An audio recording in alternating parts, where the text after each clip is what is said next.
Allez, restez avec nous sur Europe 1. On parle télé maintenant, avec justement, on était avec Jean-Philippe pour Masked Singer. On en parle avec vous. La télé, c'est aussi ce qui nous a permis de vous connaître, Chantal là-dessous. Le théâtre de Bouvard, la classe, vraiment surtout la classe. Le théâtre de Bouvard, oui, j'étais moins bonne, mais la classe, oui. Parce que Bouvard n'aimait pas les solistes, enfin les solos. Il n'aimait pas les sketchs en solo. Il travaillait avec des commandes, et il préférait ça. Il préférait les groupes. Avec voilà, c'est ça. Les inconnus. Et puis j'avais peur à l'époque, il faut que je le dise maintenant, je le dis les choses. Je faisais 3 pas en avant, 2 pas en arrière, en fait. Ouais, vous étiez encore très impressionné. Vous avez pris de l'assurance après avec la classe. Si je vous dis 1982, ça vous parle? Vous avez des souvenirs de cette époque-là? 82, oui, je pouponnais en fait. C'est vrai? J'avais un petit garçon qui était né en 78. Ah bah voilà. Donc, en 82 à la télé, il s'est passé plein de choses et on en parle ce matin avec Jean-Philippe Langot qui chaque jour nous fait revivre un été entre Pépites oubliées et Madeleine de Proust. Et 82, très belle année. Très belle année musicale déjà, puisque ça s'ouvre avec une rengaine estivale soufflée comme une incantation. Vacances. C'est le moment parfait pour écouter ce morceau. C'est le groupe Élégance qui signe ce tube qui se vendra à plus d'1 million d'exemplaires. On s'en souvient et on le chantonne encore parfois. Il y a une chose qu'on n'est pas prêt d'oublier cet été 82. Moi, je m'en souviens. Oui. Et non, ce sont surtout les enfants qui ne sont pas prêts d'oublier parce que l'un de leurs héros favoris quitte la télévision. C'était le drame, ça, le départ de Casimir.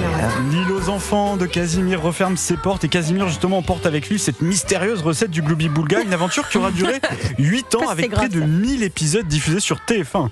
Et pendant que Casimir s'éclipse, c'est une autre idole des enfants qui s'impose. Elle présente Récré à 2 sur Antenne 2, mais elle chante aussi. Écoutez. L'idole de beaucoup de gens, je crois. Numéro 1 à la télé, mais aussi numéro 1 en musique, c'est Dorothée, bien évidemment. Elle débarque avec Ou la menteuse, qui devient l'hymne des cours de récré. 47 semaines de présence dans les hit parades pour un tube indémodable vendu à 1 300 000 exemplaires. Il y en a qui rêveraient de faire ces chiffres encore aujourd'hui. C'est énorme. L'été 82 à la télé se conjugue en duo beaucoup. Et oui, il y a une émission dominicale diffusée l'après-midi qui s'appelle La clé est sous le paillasson. Alors dit comme ça ressemble un peu à un polar de seconde main. Oui, ou un film pour adultes. Oui, c'est ça. La clé est sous le paillasson, on peut le dire comme ça.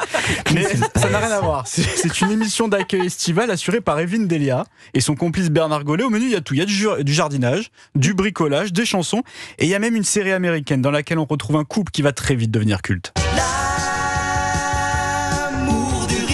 Jonathan et Jennifer.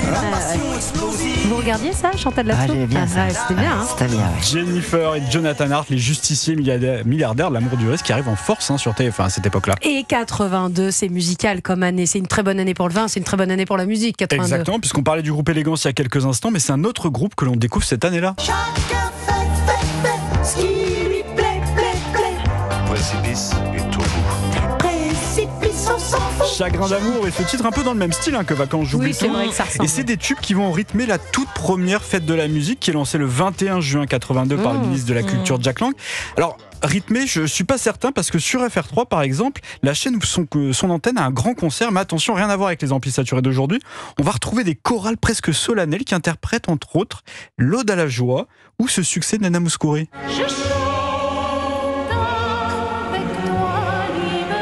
Ça c'est la première fête de musique. Première fête de musique sur FR3. C'est une ambiance différente. Ça a changé depuis la fête de la musique. C'est solennel.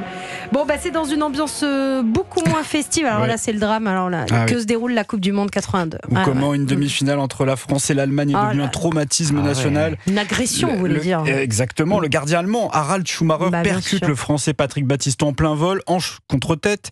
Résultat, commotion cérébrale, 3 dents cassées, vertèbre fissurée pour le joueur français.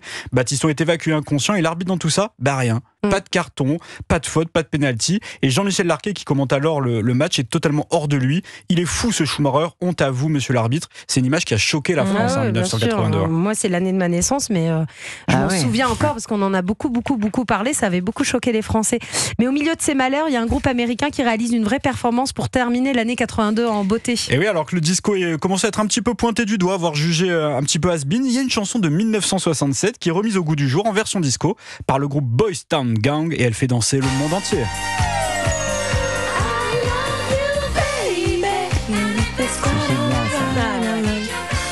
Qu'est-ce que ça vieillit bien cette chanson. On les entend toujours encore dans les fêtes et tout. Mais ouais, bien sûr. Il est dansant, vous, votre été, Chantal là-dessous? Moi, j'aime bien sortir dans les endroits. Maintenant, c'est très à la mode d'avoir des restaurants où la musique commence un peu à partir de la fin pour la principale, et ça monte et tout le monde danse à la fin. En mariage. Je trouve ça très sympa, parce qu'on n'a pas à sortir, à aller danser quelque part. Non, on danse en même temps qu'on mange, en fait. Je trouve ça très marrant. C'est vrai qu'il y en a de plus en plus des restaurants dansants. Merci beaucoup Jean-Philippe Longo pour ces souvenirs de l'été 82 à la télé.